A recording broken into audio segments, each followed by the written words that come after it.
আসসালামু আলাইকুম। তাসফিয়া কনস্ট্রাকশনের আরও নতুন একটি ভিডিওতে আপনাদেরকে স্বাগতম।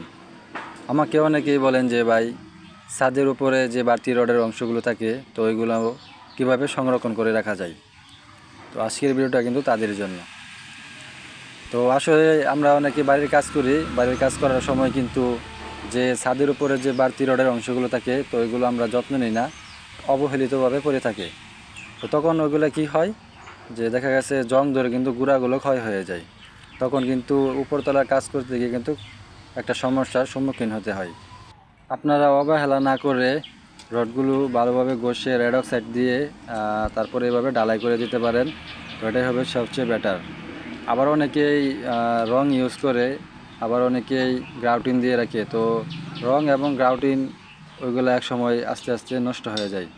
তো এভাবে রেড অক্সাইড দিয়ে ঢালাই করে দিলে অনেক দিন টিকসই করবে। আর এই ঢালাইগুলো 1:5 রেশিওতে দিতে হবে, অর্থাৎ 5 ভাগ খোয়া, 1 ভাগ সিমেন্ট এবং 3 ভাগ বালি দিতে হবে, কারণ যাতে করে পরবর্তীতে কাজ করার সময় অতি সহজে ভেঙে ফেলা যায়। তো ভিউয়ার্স, আজকের ভিডিও এই পর্যন্তই। সবাই ভালো থাকবেন, সুস্থ থাকবেন। দেখা হবে অন্য কোনো ভিডিওতে।